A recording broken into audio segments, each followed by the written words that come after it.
Pensa numa situação. Alguém encontra um pó que emite uma luz azul assim, misteriosa, fascinante. A curiosidade seria, nossa, quase irresistível, não é verdade? Pois bem, foi exatamente essa curiosidade que acabou dando início a uma história real e muito, muito trágica. Aquilo que parecia mágico, na verdade, era um veneno silencioso. E foi lá em setembro de 87, em Goiânia, que o fascínio por esse brilho deu início a um dos maiores desastres radiológicos que o mundo já viu e que marcou o Brasil para sempre. Hoje a gente vai mergulhar fundo nesse caso que se tornou um estudo fascinante e ao mesmo tempo terrível.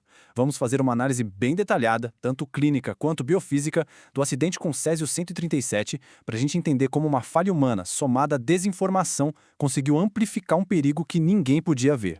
E para organizar nosso raciocínio, a gente vai seguir 5 pontos-chave. Primeiro, o início da contaminação, com aquele brilho azul. Depois, a origem do desastre, que não foi nuclear. Em seguida, a parte mais técnica, como o césio invade o nosso corpo. Aí a gente entra nos efeitos clínicos da radiação e, por fim, as cicatrizes sociais e científicas que ficaram. Bom, vamos lá, começando pelo princípio de tudo. Como é que um simples brilho azul conseguiu enganar tanta gente e começar uma contaminação em cadeia que fugiu completamente do controle? E aqui já está a primeira grande ironia dessa história. Aquele brilho, ele nem vinha do césio diretamente. Na verdade, era a energia dele, a radiação gama, que era tão, mas tão intensa que agitava as moléculas do ar ao redor e essa agitação toda criava luz. Era um fenômeno físico puro. Só que para quem não conhecia, parecia mágica, uma magia mortal. E é aqui que mora o perigo, sabe? A radiação é o inimigo perfeito. Você não vê, não sente o cheiro, não dói na hora. Isso permitiu que o cloreto de césio, que parecia um sal de cozinha, fosse passado de mão em mão, levado para casa, dividido com a família, com os amigos. A contaminação se espalhou por afeto, por curiosidade, não por uma explosão.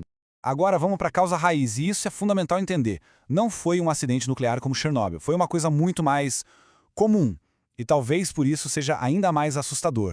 Olha, a diferença para Chernobyl é gritante. Lá foi uma falha tecnológica num reator gigantesco. Em Goiânia, a fonte era uma peça de um aparelho médico abandonado, e a dispersão foi social, manual.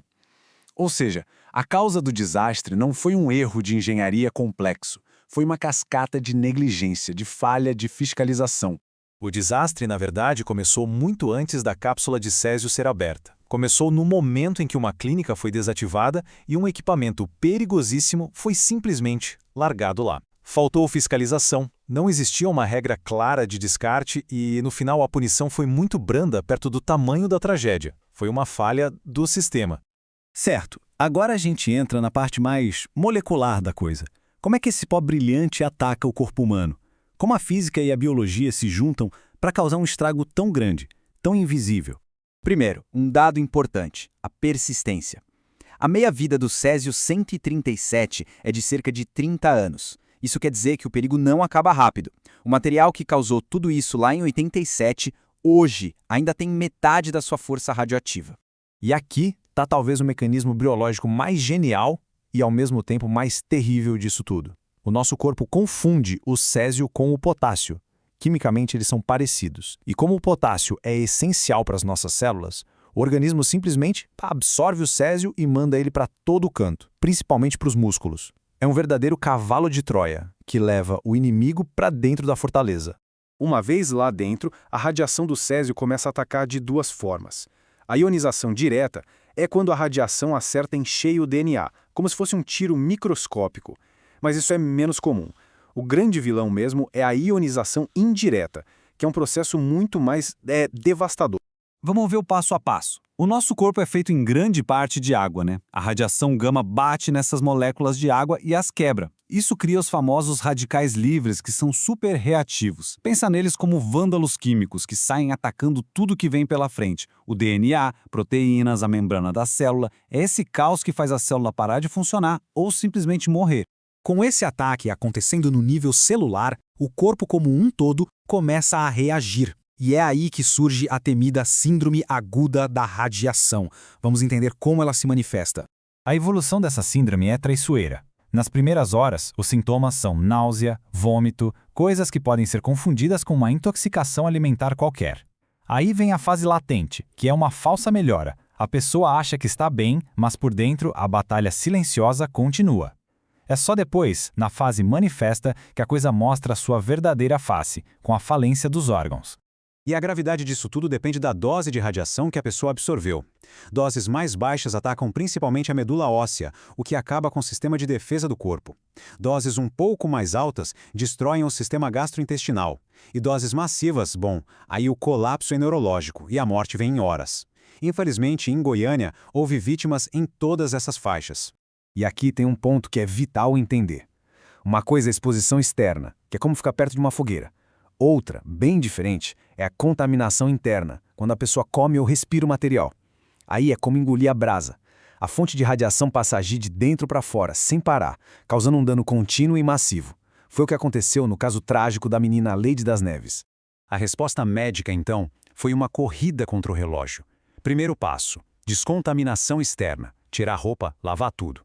Depois, acelerar a saída do césio que já estava dentro do corpo. E, claro, dar todo o suporte para as funções vitais que estavam entrando em colapso, especialmente o sistema imunológico. E o herói inesperado desse tratamento foi o azul da Prússia. Sim, um pigmento de tinta. Ele funciona como um sequestrador de césio. No intestino, ele se liga quimicamente ao césio, formando um complexo que o corpo não consegue mais absorver. Basicamente, ele captura o césio e o arrasta para fora do organismo pelas fezes. Uma jogada de mestre da medicina. O tratamento salvou muitas vidas, claro, mas o acidente deixou cicatrizes que vão muito além do corpo. Vamos dar uma olhada nesse legado devastador que dura até hoje. A radiação que ninguém via gerou um medo que todo mundo sentia.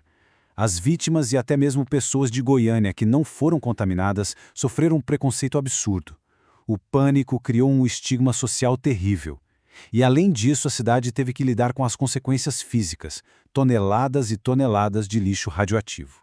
Então, a grande lição aqui é esta. O desastre de Goiânia não foi só sobre física nuclear, foi sobre psicologia humana e falha social. Uma pequena fonte radioativa, supermóvel, quando encontra um cenário de desinformação, curiosidade e falta de preparo, seu poder de destruição se multiplica de uma forma assustadora. E isso tudo deixa a gente com uma pergunta no ar.